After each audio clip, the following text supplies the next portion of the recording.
Do record. Oh no, that was to the cloud. I want to record to the cloud. Okay, so I'm recording now. I'll find it later. Yeah, sorry about that. Where was I? Where were we? What's going on, folks? What are we doing? Create and deploy a React app in 2 minutes. Cool. Okay, so we're going to go straight ahead and use the Create React App build pack from Heroku and deploy. Now, you have other options to you. You can create a very simple server using whatever web framework that you want. You can do it with Node.js using Express. You can do it with Ruby using Sinatra or Rails, whatever you want to do. You could create a backend that serves your HTML, which links your JavaScript. So if you want to explore that option, feel free. Create a very simple sort of route to handle just the index. That's all you need at the moment. We have no other routes that we need. We just need the index.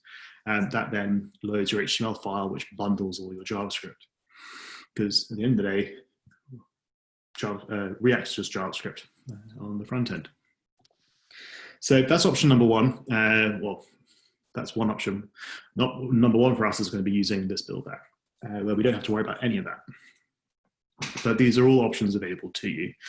We just need to find some way to serve some HTML, and this build pack will help us do that for us. You can find a bunch of static servers that are like node packages like HTTP server, or I think there's even just a basic one called server. There's a bunch of different servers that will just do exactly what we need them to. Again, there are no routes to this application, so we need to worry about lots of navigation. But if you just want to ignore that, we can create and deploy React in 2 minutes using this build pack. So let's have a look at doing it. And then as a result, we'll need to think about making sure we don't bundle any keys. So local development, you can store your keys like in your project, but when we deploy, we'll have to do something slightly different. So let's deploy it first, what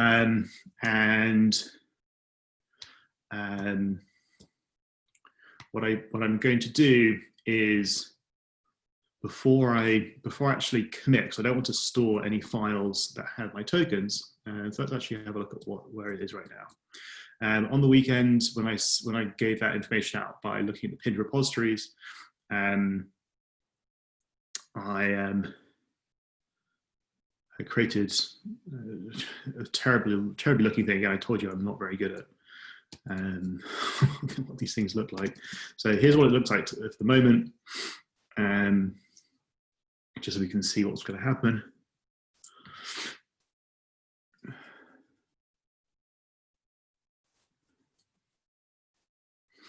Why is it taking so long?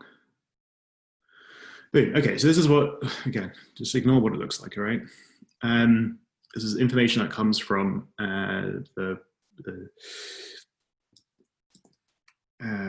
just the simple users API, and then we fetch from the GraphQL API to get the repositories, the information. Built a bunch of cards, and that's it. So that's what it's going to look like, and so this part here, this is the sensitive information. That's why I'm fine keeping it locally and whatnot, but as soon as we start committing files, with that information there, it's stored in the history, right? So we want to make sure it's not there. So we want to refer to it abstractly, and one thing that we can do is to pull this out and use a .m file. So at the root of your directory, actually, let's have a look. What is ignored? So let's use this file. So you have a bunch of environment files that we can throw things into, and they're all ignored. So we'll use this one that's ignored, and we'll create a file called .m.local. You can see it's grayed out here, which means whenever we commit, it will just be ignored. And here is where I want to be able to store my information. So let's double check what it was. This one here. I'm going to copy this, keep it here, and What's it going to be? Environment variables with React always have to be prefixed with React app, and then this is going to be something like GitHub API token. You can call this whatever you want, but this you can call whatever you want. React app, for any React apps, they always have to be React app to begin with. Okay, so this is where I want to keep the information. I don't want to keep it in my source directory, and if I keep it here, then I want to be able to refer to it, and I'm going to refer to it.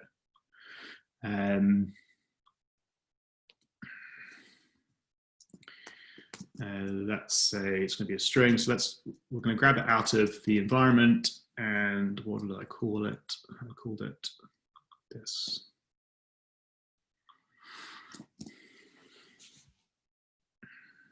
So that's the simplest way at the moment to move it out of essentially Git size and keep it there.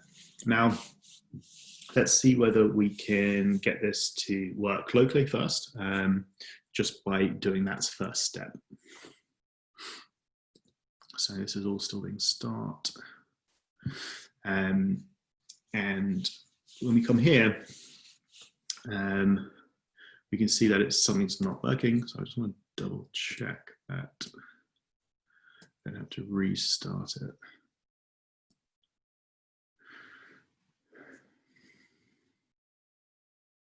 Cool. I just needed to restart it. And so that first step is complete. Right? We just moved the sensitive information that was here, and we've moved it into .env local. This means that we've moved it out of source control. Now, this information here is going to be Git ignored. So we need to find a way to store it where we deploy it. So we have to do something similar to creating a .env local or a sort of file that's hidden. We've got to find some way to do something very similar wherever we end up deploying it. So wherever we deploy has access to that information. It's local to that environment. This file is local to my environment. So if I push to GitHub, this is ignored and people have to create their own. So commonly what people will do when they push files is actually create another .env file and do something like example. And that won't be in that will be in Git source control, and then you can essentially give the frame of what you need to happen and say, like, I know your token, your token here.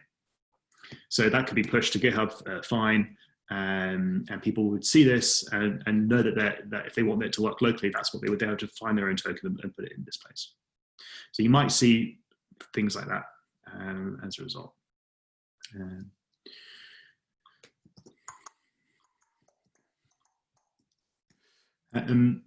So we'll keep that here, but I'm not going to worry about it. So I've managed to get my app running locally fine, and the only step I've done so far is to refer to it via process.env. This is an object. Process.env is an object, and I'm logging it here because I want to see it. So let's have a look at what it is at the moment. This is your process.env object, and this is where we can keep environment variables. There's a couple of things that are already set that we don't need to worry about, but we can add things here. So we can see that's at the moment the only things in my environment variable object. Cool, with me so far? Yeah, cool. So now that I've added that there, now I can go ahead and try and deploy to Heroku. And I need to do that step first because I don't want to commit anything and push to Heroku that has information in source control that I don't want to be there. Cool, so let's go ahead and look at those docs for deploying. Which one, where was it? This one, cool. So I've already created my React application a while ago. It's already initialized with Git. I'm going to do this line here.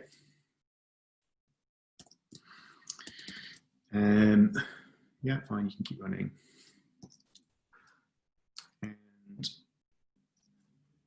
create. I want to give it a name. I think Heroku create. I can do a name like. Let's just call it. I'm in the directory called Makers React anyway, so let's call it Makers React.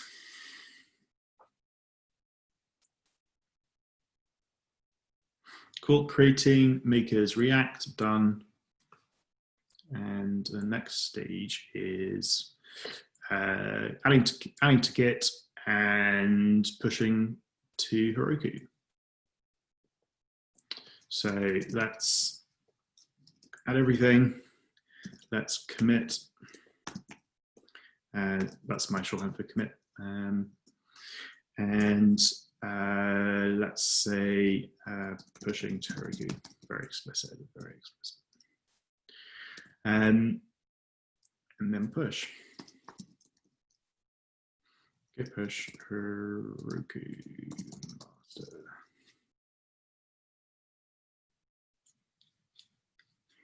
Cool. So it already detects that it's create React app. Awesome. It's found the right build back. That's what we said to use. And now it's going through and installing all the dependencies. This usually takes a while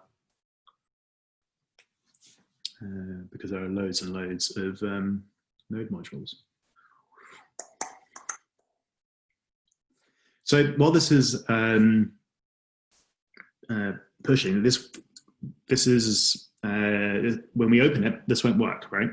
Because it won't have our token. So it will try and make a request to the GraphQL API and it will fail because it doesn't know what the process environment variable is. I've left actually the logging statement in here so you can see this. So I'm logging what the environment is, and I'm also going to log this options object. So you should be able to see successfully when this is active and when it's not active. So the second document that I shared was how do you set environment variables in Heroku?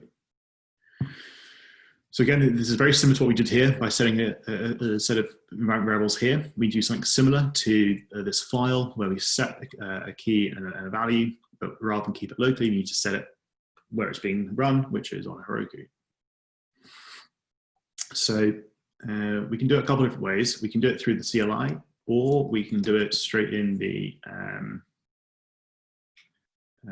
this has got all our apps. You want to know what any of the apps that Makers has? I can see all of them. Let's have a look at, is it not here yet? Let me refresh the page.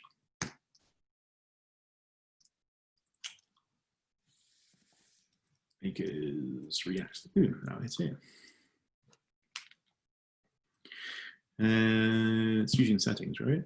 Boom. Reveal config vars. So config vars is what you would also call environment variables. Vars variables. And this is where I would set it. So this was the same thing as creating this file locally. Yeah, you just set a set of key value pairs. Let's see where we're at. Boom. Okay, so it's done. Let's have a look at what it is at the moment. Heroku open. Boom. All right, something's failed, right? You see me, which is the best part, right? But we have some failure here. It says that we have a forbidden request, and we can see here that our process.env log, when I logged it out, doesn't have the information of my token. So when I create that options, this comes from my logging statement, and you can see here that it says undefined in the headers. So that at the moment is not information we've successfully added to Heroku, and that's what we're about to do. So once we add it to Heroku, we should see the undefined part have the information that we want. With me? Yeah. Just pausing here for any questions. Any questions or thoughts at the moment about what I'm doing? If someone was to run the this web page and they were to go into the inspect terminal, would they be able to see like your token that way? No, because the thing that I'm logging here comes from this, the object called process.env, and is not available on the console. I can access it when it's on the server, it's available, and then when it gets logged, it will send here. But at the moment, it won't, because let's have a look.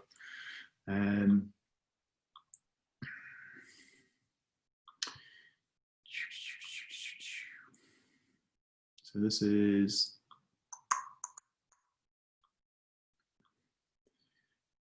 it's going to be all the information in all these, all here. We'd have, the way to do this, we'd have to sort of look for it and do a like Command F. So what you could do is grab all this text and all this text here and just try and do a search for it.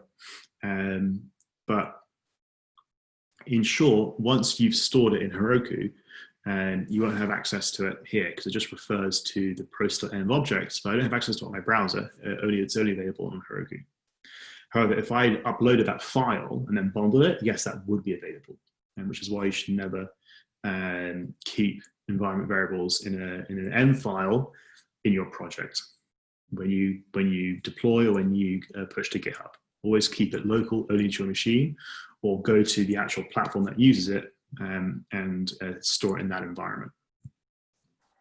Okay, thanks. It's a really good question. It's important because sometimes it's difficult to remember that React is simply just JavaScript that's run in the browser. So anything that we have in JavaScript is available to be seen.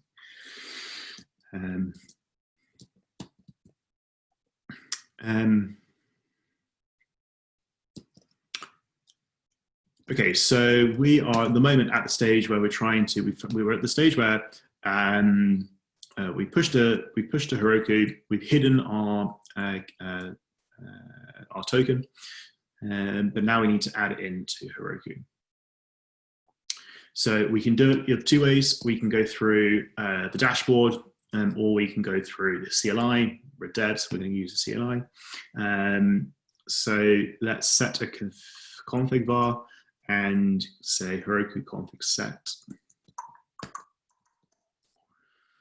And we need to make sure it's called exactly the same thing. Boom. And let me just double check the syntax. Same thing, equals, and then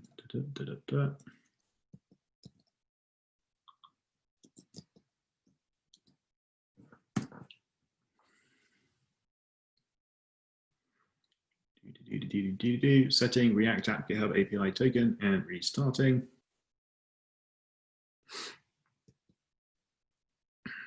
Now I wonder, is a restart enough, or do I need to redeploy it? Let's have a look. Okay, so it's restarting it.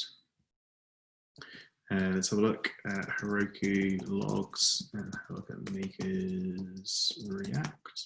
See what's going on there. Restarting,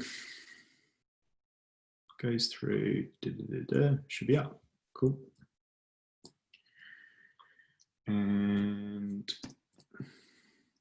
let's refresh the page.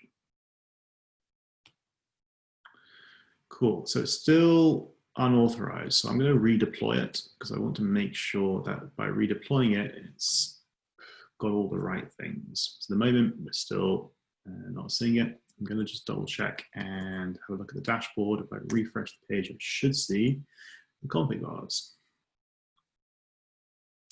React app GitHub API token. Nice.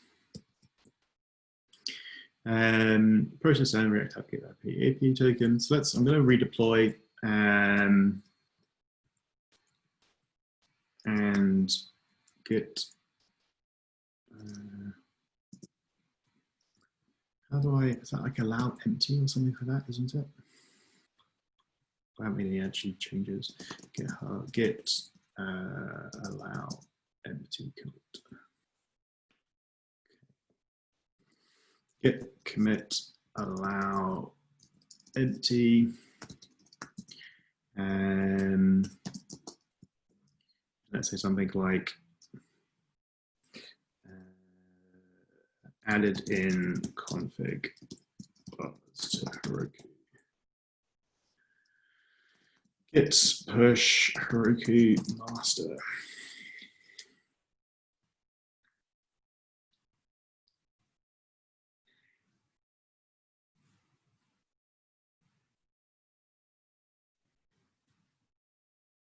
So this is going to take its time again, isn't it? Yep. So let's double check. It should.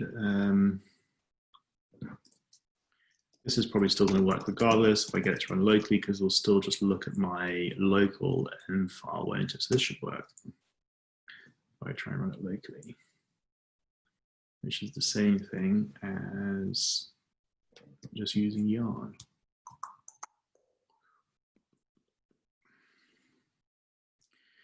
Yeah, so this is running locally fine. I don't need to worry about that.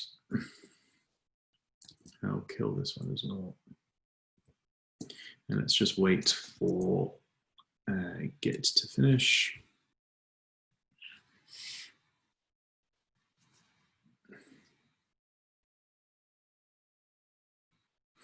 Yeah, this is just because I've got loads of things in this project.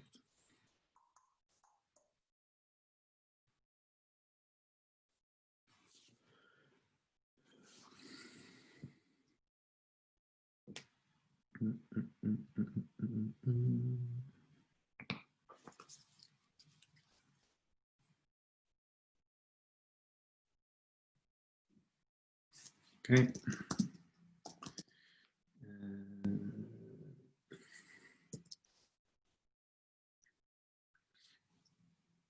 Boom. Cool. So that is now all good. So we actually should, because I think I left the logs in there. We should now see, boom, all that we need. Now, clearly, don't leave your logs in there, otherwise it defeats the purpose of keeping all the tokens, right? Anyone who goes this can see my token, so I'm going to have to change this. But hopefully that's now demonstrated that we're able to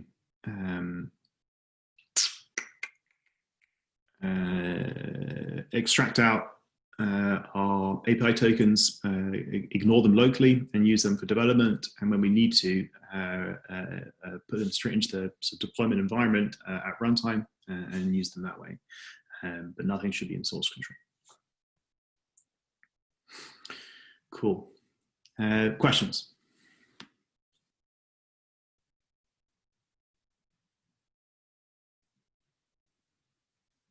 Yeah. Maybe have a go, and that's the best way to do it. So maybe for the next 20 minutes, go through this process. I've shared the documentation. Make sure the first thing that you do before you start deploying is get it to run locally using an .env file,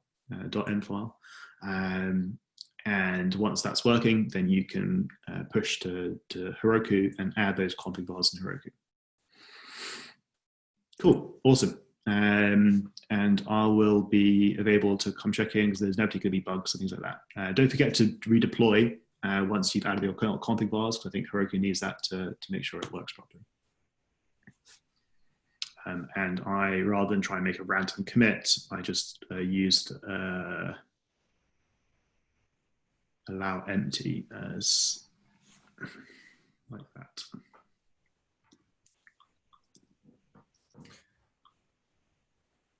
Can I ask a quick question? Yeah. Mm-hmm.